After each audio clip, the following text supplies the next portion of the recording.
अस्सलाम वालेकुम जी। मेरे परम मित्र असगर पहलवान जी, रूहे रवा ऑलराउंडर असगर पहलवान जी स्पोर्ट्समैन भी ने, उगे पहलवान रहे आ, उगे कबड्डी के खिडारी रहे आ, उगे कमेंटेटर और खेड मेलियां दे शंगार। और इन्हां नूं मैं इसलिए ऑलराउंडर कहना कि पंजाब पंजाबी ते पंजाबीयत नूं प्रफुल्लित करन लई सिर तोड़ यतन करदे आ।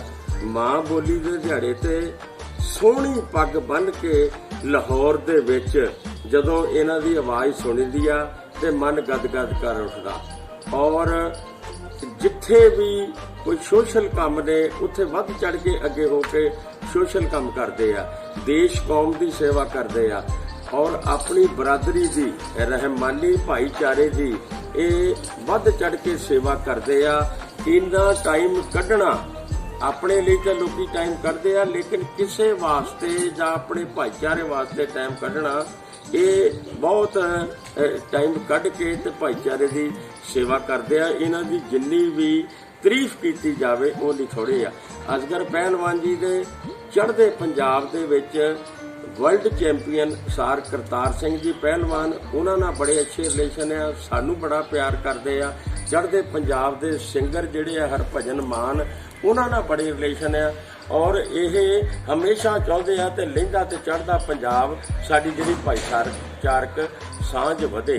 हुण इन्हां ने रहमानी न्यूज़ चैनल बना के जो सेवा करन दा इन्हां ने उपराला किया हैगा, रहमानी न्यूज़ चैनल, उहदी जिन्नी भी तारीफ की जाए थोड़ी आ। वर्ल्ड दे विच इह जिहड़ा आ अपने जिहड़े लोकां दी रहमानी भाईचारे दी पंजाब दी पंजाबीयत दी जिहड़ी गल आ इह वर्ल्ड दे विच पहुंचाउणगे। मैं रब अगे दुआ करदा कि साडा वीर असगर पहलवान इहनूं रब लंबी उम्र देवे और अच्छी इन्हां नूं सेहत देवे और इन्हां दा जिहड़ा चैनल है, इन्हां दे जिहड़े साथी आ, ये दिन दुगनी ते रात चौगनी तरक्की करन। मैं अपने वीर नूं रहमानी न्यूज़ चैनल बनाउण ते अपने वल्लों चढ़दे पंजाब दे साथियां वल्लों लख लख वधाई पेश करदा।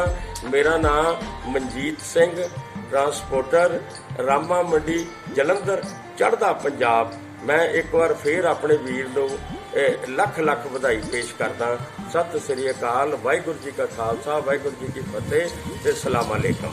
थैंक यू, धन्यवाद।